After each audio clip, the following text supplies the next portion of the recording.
it's funny what sticks in your minds. Because whilst I was thinking ahead to the Liverpool game and thinking about belief and how we're the underdogs, we really shouldn't be there. The fact that when people were talking about the top four and the top six, West Ham are being excluded from the conversation, even by certain Sky pundits and people who maybe should know a little better. Don't get me wrong, I understand why they're doing it. I understand why they wouldn't consider West Ham to be one of the elite clubs.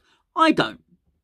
But it reminded me of something I heard years and years ago, and it's just something that stuck in my brain about the mindset of just people. But this is a football example. It was Martin O'Neill.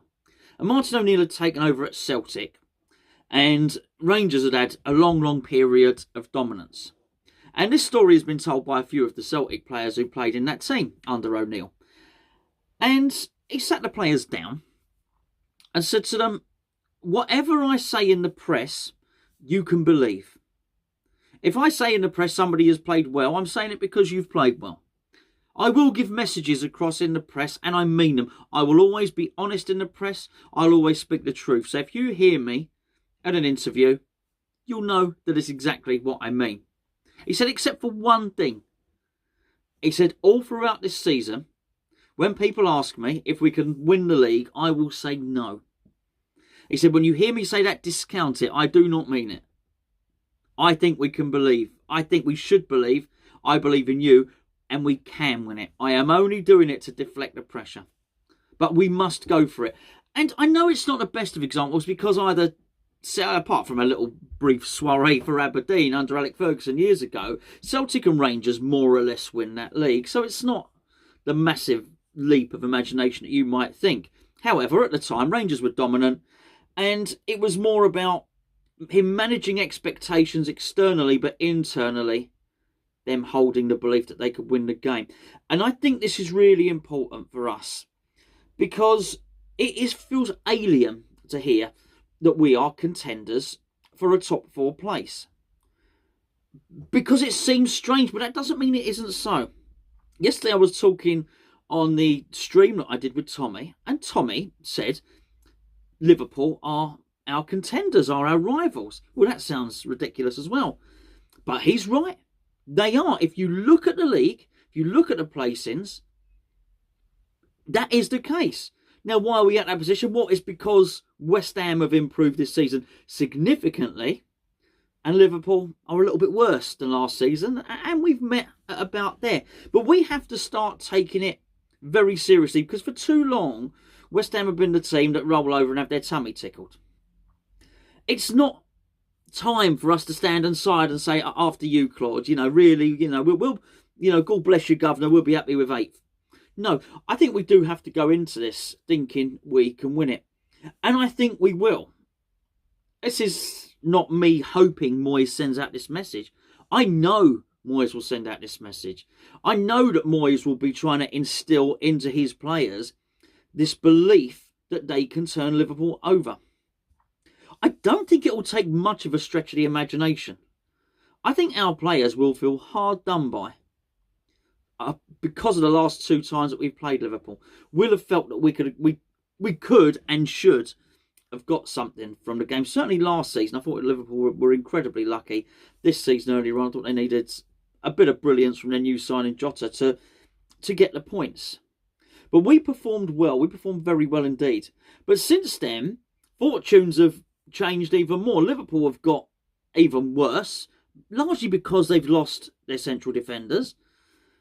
And we've got better for all the reasons that we discuss every day, every week on this very channel. But that's not our fault that Liverpool have lost their defenders. It's for us to exploit it and take advantage of it.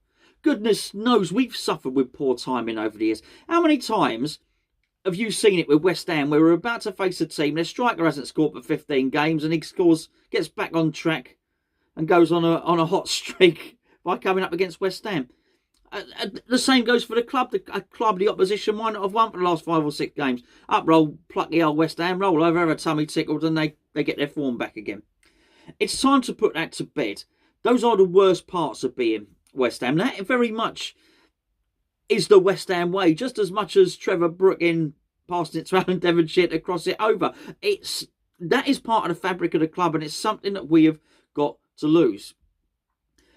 And whilst I do look at it and I think, well, maybe Man City are going to be hard to catch, there's no reason why we shouldn't now reassess our ambitions and actually deal and play the hand that's been dealt to us, which is quite a good hand for all sorts of circumstances. It's a weird season. Again, yesterday we had James pop on the stream, and he was talking about transfers and the fact that there is an opportunity now. He alluded to the fact that the top 6 will probably sort it out next season. And just transfers aside, let's just deal with where we are now as a club. I think he's probably right. This is one of those freak seasons, but not so much of an anomaly that we don't have a recent example of it. And of course, that recent example of it is Leicester City. And I do remember with Leicester City, we're in a sort of a similar position to West Ham, albeit higher up, because Leicester City were top. West Ham are not in there. So Leicester City had to be part of the conversation. But Leicester City's was slightly different because people were saying, oh, you know, you're going to drop down. Will you be happy with top 4? Will you be happy with this?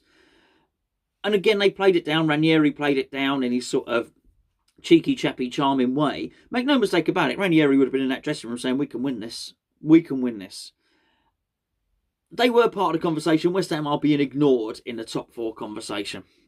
To such an extent, actually, that even, I think it was 3 or 4 days ago, Carve Solico, who's not normally somebody that is known for sticking up for West Ham or anything to do with it, he turned around and he said, you have to, he said, you're leaving somebody out. You're leaving somebody out of this top 6 conversation. And it's currently the club residing in 4th position, as we were when he said it. He said, you're leaving out West Ham. Of course, the people across the studio made their apologies and said, oh, of course, West Ham. But they don't believe it. They don't think it. Well, that's fine. They don't have to believe it and they don't have to think it.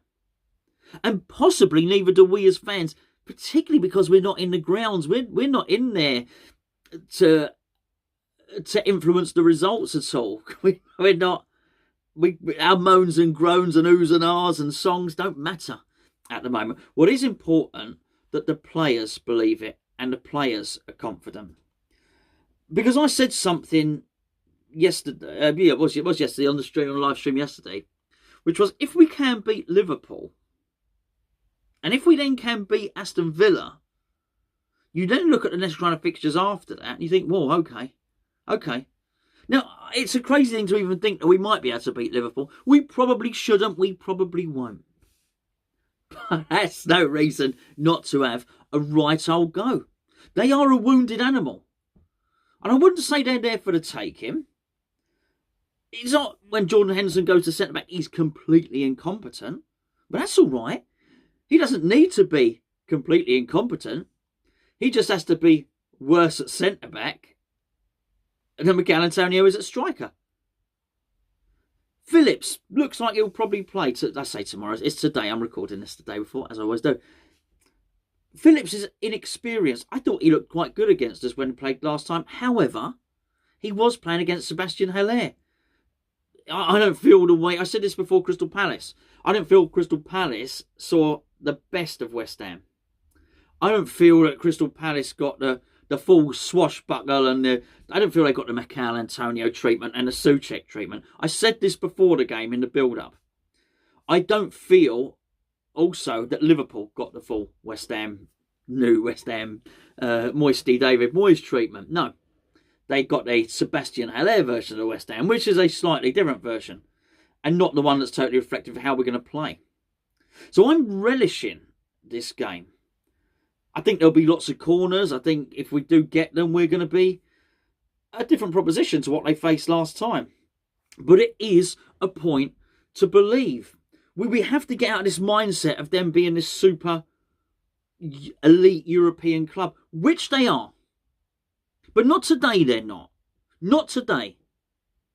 Historically, 5 Champions Leagues, 20 league titles, Kenny Dalglish and Ian Rush and Kevin Keegan.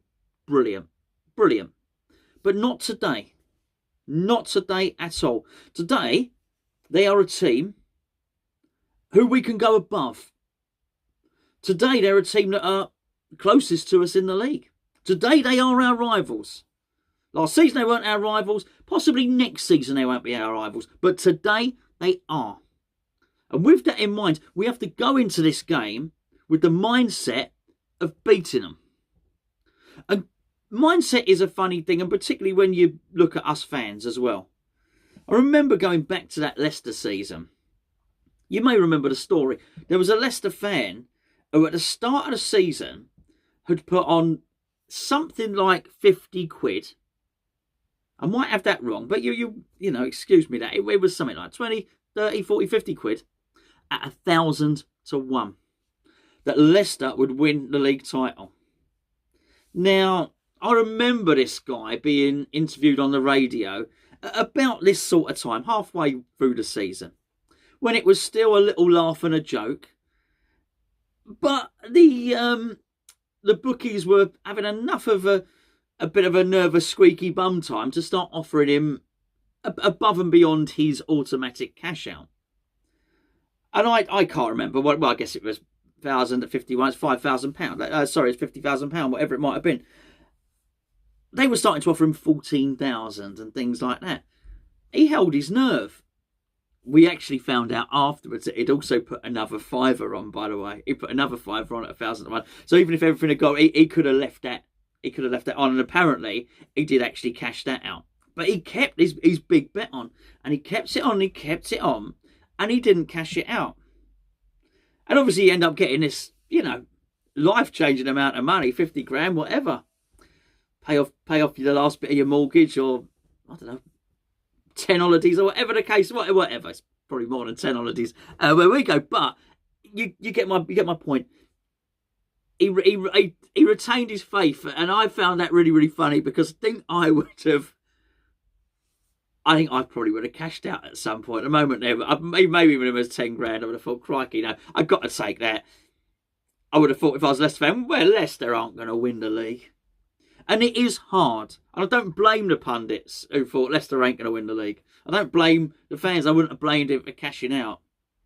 But I do know, within that dressing room, when Riyad Mahrez was looking like maybe him and Payet, but when Riyad Mahrez was looking like the best attacking midfielder in the league, when Jamie Vardy was scoring all manner of goals, when Danny Drinkwater, remember him, the first he won, he was playing in central midfield with Kante and had all these magnificent players. I would imagine Ranieri was in there saying, we can do this, we can beat these, come on, have belief, one more game, next game, next game. It's a cliche, on to the next game. And of course there is a bit of that. You do have to take each game in isolation. But by the same token, if it's Aston Villa next, of course we will have scouts at the Aston Villa game. So just by its very nature, by scouting, you're going to have to work 2 or 3 games ahead. But there's belief. There is belief in West Ham at the moment. And that's from the players. And not only is there belief, there is quality. There's quality to score goals, particularly from certain situations. And then there's confidence. So if the manager's saying to you, you can win this, you can beat Liverpool, there's a number of things that you have to look. Do they have belief? Yes, they do. They have belief because actually they can look at the previous games and take heart from it. They can look at the points on the table and take belief from it. They can just look at their past games and their past performances and think, yes, we can have belief. We can buy into what the manager's saying. The other thing is the confidence. And I do look at it and I think, I would imagine, and this is going to sound crazy again, a lot of the time I say this stuff and I think, I've got to check myself. It sounds weird saying it as a West Ham fan. But we've got to deal the hand we're dealt. We've got to play with the hand we're dealt. You know, we've been dealt a royal flush. I feel like we're looking at it thinking, good. But we can't do that. We've got, you know, keep deadpan, play the poker face. And we'll do that. But actually in terms of confidence, I wouldn't be surprised if going into this game, that actually West Ham, the players, the likes of Cresswell, the likes of Antonio, Rice and Souček, and all these guys and Ogbonna may well be looking at it, thinking actually we are confident, and maybe they are more confident than some of the Liverpool players. There's things to worry about. They have dangers. Salah is going to pose massive problems down that side for us. But we will try. Cresswell goes forward, Fornells will drop back. Declan Rice will move in and play at left back when Cresswell's going forward. He's still got oodles of ability, and he comes off that left-hand side and ends up central anyway. Ogbonna's going to have a massive job on his hand. But Ogbonna is nobody's fool. It is going to be tough. Have Dawson in there as well, and Dawson is going to have Mane. This is going to be the toughest one. But you know what? Mane will start out wide as well. Mane ain't going to find it easy against Sufel. He really ain't. It's going to be tough. Trent Alexander's coming back into form. They're going to be a tough team. They're going to be a really, really good team. But that doesn't mean we can't beat them. If we start fast, we start strong, and we start well and get an early goal, their confidence will start to slip. And I tell you what, if we put them under the kind of pressure that we did with Crystal Palace, if you remember first half against Manchester United, when we played Wolves also, when we played Leicester, it was attack after attack after attack, wave after wave. And I tell you something now, if there is one thing you don't want when you've got an inexperienced, young, central defender playing at the heart of your defence next to a midfielder who doesn't play there, it's wave after wave of attack from a confident team who are well drilled and know what they're doing.